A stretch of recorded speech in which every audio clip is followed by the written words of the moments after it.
Tonight we're going to be reviewing Lenovo's new Yoga 7i, an Intel 12th generation 2-in-1 laptop in a beautiful stone blue aluminium chassis that, despite all its premium features, won't break the bank. Hi, this is David at Mash IT, and this laptop has been a bit of a surprise hit for me. When I saw this laptop listed in the UK for £700 with a new Intel 12th generation CPU, 16GB of DDR5 RAM, a 14-inch high-resolution display that flips right way around, giving it either a tablet or a tent experience, I just knew I had to get it in. But before we dig into today's video, let's have a quick message from our sponsor. Now, in this modern age where we are so reliant on technology, being able to keep your devices powered is absolutely essential. And that's why tonight we're going to be looking at Anker's new 256-watt portable power station. Now, I'm sure most of you own a small power bank, which are really handy when your phone runs out of power and you want to just juice it back up again. But what happens if you want to go camping? Or maybe there's a power outage. That's where a device like this comes in really handy. It's even got a light on the front. You can see also here we have a great large LCD display which tells you the percentage of the battery that's left. You can charge it from your vehicle, and this is very handy if you're going away for a weekend or a camping trip. So if we look around the ports on the device, you can see straight away we've got the car charging port. The car socket can provide 120 watts of output. We've also got our USB-C port, and this can do 60 watts of power delivery. We've also got two USB-A ports, and they can both provide about 18 watts of power to maybe your phone, your iPad, or other devices. And the actual standard plug socket can provide 200 watts. Now, Anker makes the longest lasting portable power stations on the market. The unique LiFePO 4 batteries can be used for about 3,000 times and still have 80% of their capacity remaining, which is 6 times longer than the other portable power stations on the market. The Anker Power Station 521 can be recharged by 80% within 1.5 hours with its rapid recharge technology. Now, Anker is recognised as the world's #1 mobile charging brand, pioneering in charging technology for over 10 years, with 200 million plus products sold in over 146 countries, which is why you know you can actually rely on the Anker brand. So this is Lenovo's consumer range of laptops, the Yoga range. And straight away I'm impressed. The laptop looks amazing. The build quality is top notch. It comes in either stone grey or the storm blue that I've got here. And in my opinion, this storm blue looks amazing, and it's a nice change from the sea of either grey or black laptops that are out there. The aluminium lid has a clean look with the embossed Yoga and Lenovo logos on it. And the machine itself, although reasonably light, is absolutely rock solid, with no flex or creak at all in this chassis. And the quality of this machine feels on par with the XPS 13 Plus I've just reviewed, which is more than twice the price of this laptop. And despite being a slim and light 14-inch laptop, we still get a good array of ports. On the left side, we get an HDMI 2 port, 2 Thunderbolt 4 ports, and a mini SD card reader. And if I flip it over to the right side, we get the power button with a little flashing LED to show you when it's on, an old school USB-A port, and a headset jack. So for the size of this machine, that's a really good array of ports. Now, opening the screen, the hinge is very solid with minimal wobble, which is what you're going to want from an actual laptop that's a touchscreen that also flips back round to be either tent or tablet enabled. And the deck itself is made with the same stone blue colour that we've got in the rest of the chassis, with a large trackpad that's both responsive and the gestures work incredibly well, making it a really premium experience.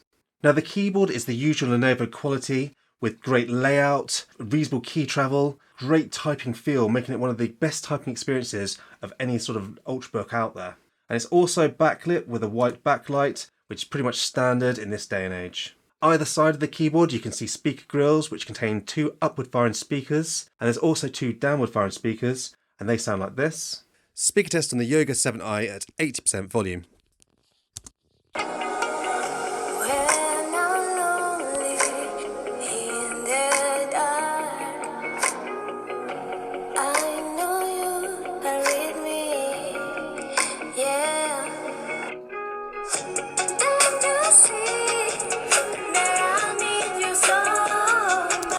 That's pretty impressive for a small 14-inch laptop. And moving up to the display, we've got the 14-inch 16:10 display.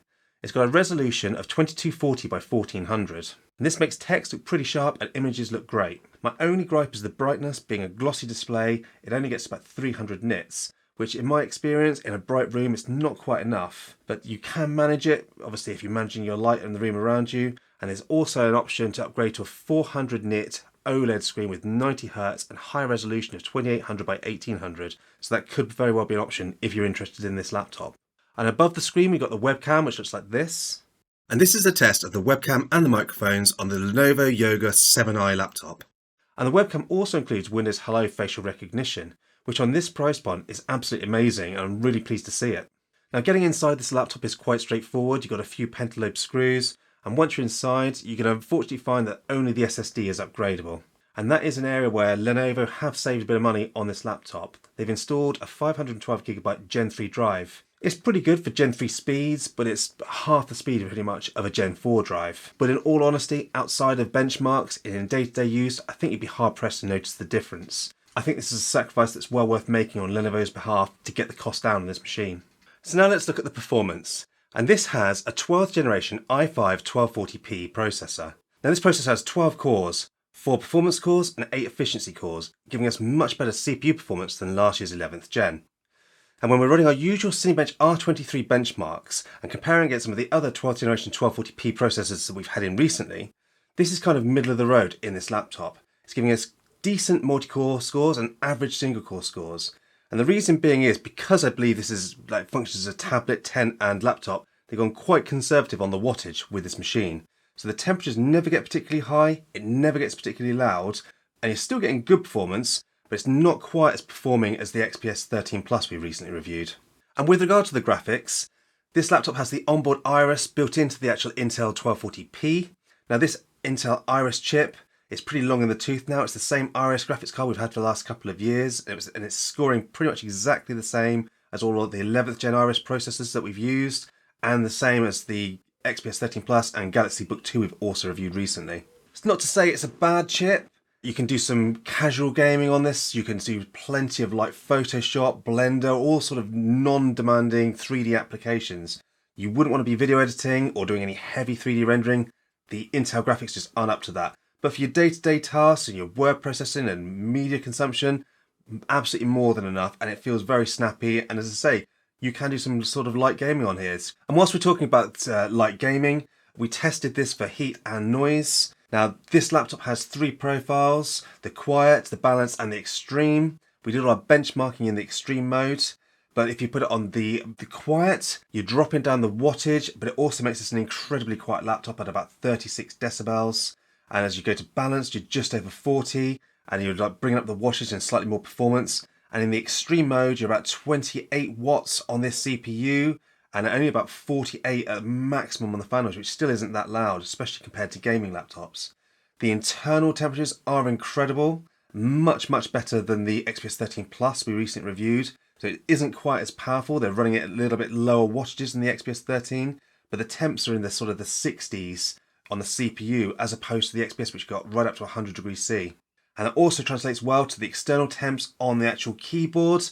The keyboard never got hot. It was just lukewarm in the sort of the middle, and very comfortable to rest your hand on whilst you're heavily utilising this laptop. So moving over onto battery, and the actual performance on battery, like all the other 12th generation laptops, has been fantastic. Running Geekbench 5 on battery gives almost the same scores as if you're on mains, so you've got an incredibly snappy machine on the battery.